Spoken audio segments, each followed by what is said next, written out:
Jenny's pool here, we've actually even set up a little rock pile out here cranking some rocks. I'm talking about choke, son. Woo! Look at that plug right there. Dude, that is awesome. Look at that. That bait changes direction and changes angle. If you imagine that being a fish behind it, how it's only seeing the back of the bait and then boom, it sees a side profile. You hear people say, man, I was reeling that through there and I bumped something, I stopped it, boom, I got bit. That's why.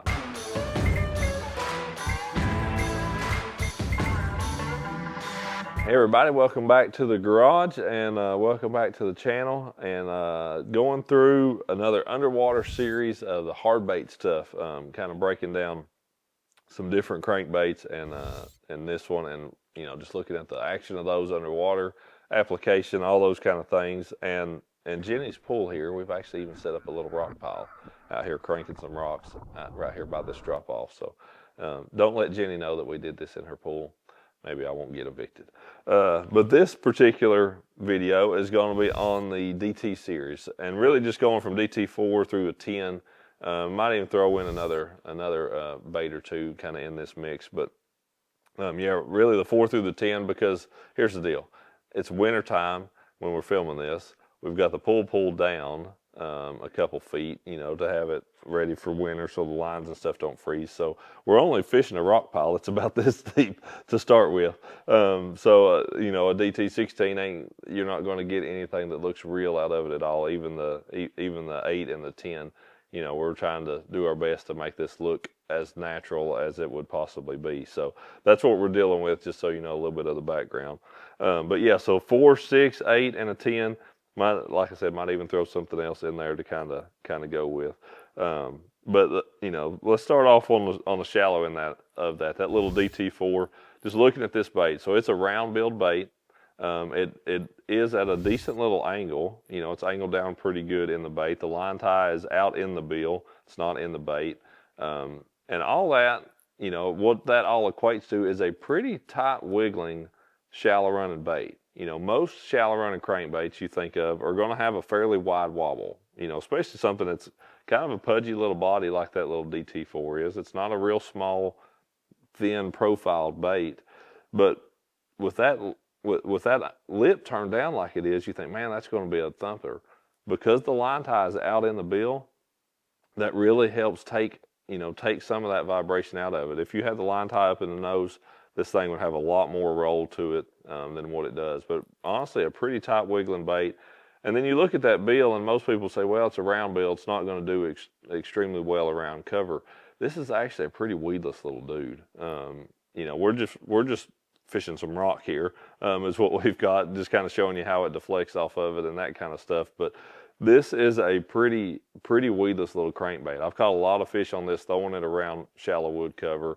And it really and truly does come through it pretty well. It does have a little rattle in it, but this is a good little bait, and again, a good cool water crankbait. I've caught a lot of fish in the 40s, low 50s. Particular fish that comes to mind was a big one I caught at Lake Martin several years back in an elite series. I caught like a 4 or 5 pounder on a crawdad color, one of these. But something that I love to throw early in the year, especially if I'm fishing around some cover, is that little DT4.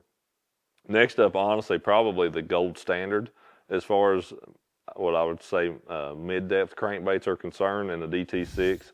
I don't know anybody out there that has ever bass fished any amount of time and has not caught some fish on a DT6. This thing casts like a dream, for one, and it has just that good moderate action. Like I said, that DT4 is pretty tight. A lot of the other DTs are pretty tight. That DT6 probably has the most thump of any of the DT series, and it's a unique little roll. It really is. It's pretty unique. There's not a lot of other baits out there on the market that moves the way a DT6 does. Just the way that it comes through the water, the kind of shimmy and shake that it has, is a really, really good bait. And it's funny because the bait is actually cut with a very straight lip, the way it's actually cut into the bait, but it comes out and then it has that little 20 or 30 degree whatever break it is, that the lip actually comes out and bends down, and then the line tie out in the bill, and it just gives it a very, very unique action, a really, really good all around crankbait, you know, and it'll run 6, 7 feet deep on a long cast. You can get it out there pretty good. But man, just the gold standard, and it does it all really well. This is actually an excellent grass crankbait. If that grass is topping out in that 5, 6, 7 feet range, just that lip shape and stuff, it really cleans off really well if that grass is good and crispy. I've caught a lot of fish cranking that thing around grass, and it does okay around wood. Okay, if I'm always guilty of wanting to upsize my treble hooks. A lot of times I'll use a number 5 VMC hybrid short shank, and it's a little bit bigger hooks. And around wood, you are going to get hung a little bit more with it. If you step back down to a number 6, you can get that bait, you know, through cover a little bit better. But I'm going to have as big a treble hook on there as I can possibly have. One that's pretty new for us in the DT lineup is that 8. It's the exact same body as the 6, literally the same bait, just with a different bill in it. And it's a bill that looks very, very similar to that of a DT10. And it comes out the same way. It comes right straight out the nose of the bait. It's kind of has that little scoop on it, just like a DT10 does, just just smaller to match up to this same DT6 body and give you that 8 bait. This is a really, really good bait, but this is a very, very tight wiggling bait. I mean, a really tight wiggling bait, something that is Shad Rap-like as far as just how tight this bait is. And it will get down there. It says it's 8 foot, but it'll run all of 8 foot on 12-pound line. You know, if you put it on thin line, you could probably get it down to 10 foot. But again, a really, really tight wiggling bait. And it's funny because doing some of this and some of the other baits that we tested, those baits that have more of a straight lip in them and the bait runs at more of a turned down angle, I came to realize just how well some of those baits will actually come out around cover, and especially a round billed bait. That was something that was a big takeaway, and I'm sure I'll say that again in the future. It was a big takeaway for me with those round billed baits, how when they would hit some of that rock and stuff that we had in there, that they would really kick out wide around it. They wouldn't just crawl up over it and then just keep going. They're running down at an angle like this, and they'd hit that rock and really flare out around the side of it. And a big thing that you're able to see by doing this is that when you make contact with something and you pause, how that bait changes direction and changes angle. And it gives, if you imagine that being a fish behind it, how it's only seeing the back of the bait and then boom, it sees a side profile. And it really helps you understand why you hear people say, man, I was reeling that through there and I bumped something, I stopped it, boom, I got bit. That's why, because of the way that bait turns, the way that it, presents itself different, kind of hangs there for a second before it starts moving again. You can really see, looking at this underwater, why those pauses and even a little twitch, that bait hits something, you stop, give it a little twitch, then you keep reeling again, why that trigger strikes the way that it does. You're really able to see that underwater right here. One I'm going to jump in right here that runs a similar depth as that DT8 and is the complete opposite end of the spectrum is a wiggle wart. That's a storm wiggle wart, and something that is a great crawfish imitator. Man, I've caught a ton of bass on wiggle warts over the years, and it is a very different bait, from that DT8. Runs about the same kind of depth, but a completely different wobble, extremely wide wobble, almost end swapping. And that bait becomes extremely erratic when it makes contact with stuff. Like, you truly don't know where it's going to go. And I've seen that fishing with a wiggle wart before, be cranking it down there 5 or 6 feet deep.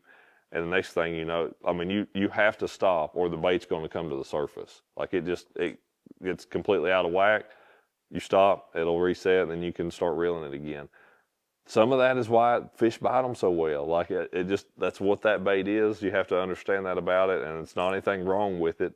That's just what a wiggle wart does. So it is a very, very, very vastly different bait, from that DT8, but definitely will catch fish in situations, especially when they're keyed in on those crawfish. Last one, the biggest, deepest one that we ran, again in the pools, of DT10, a bait that I have caught boatloads of fish on over the years. The event that I won down at Lake Athens in Texas was on a DT10.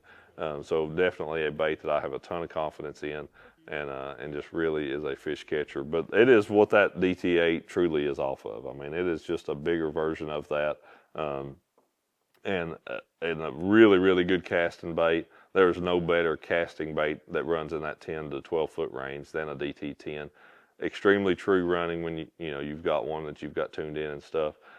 But it is a tight bait, and man, for a lot of times in the summertime, people might think, man, this is too tight. I need a bait with more, more flash or more vibration or something. But man, they bite this thing. There's just no other way to put it. They bite it in cold water and they bite it in warm water. It is just absolutely a fish catcher. If I'm cranking something in that 10 foot range, I catch them on crawdad colors. I catch them on bait fish colors. That 10 to 12 foot range, that Rapala DT10 is the one that really gets it done for me. But it's kind of got that good moderate action to it. It's not as aggressive as a 6, but it's maybe a little bit more than that 8. Again, a bigger profile and certainly a fish catching dude. But yeah, so that's it. So we've got more of these underwater videos coming. Hope you all enjoy it, and I hope that seeing this stuff underwater will help you all understand exactly what's going on when you're feeling your bait down there bouncing around stuff, and just help you have a good understanding of what your bait's doing at all times will help you be a better angler.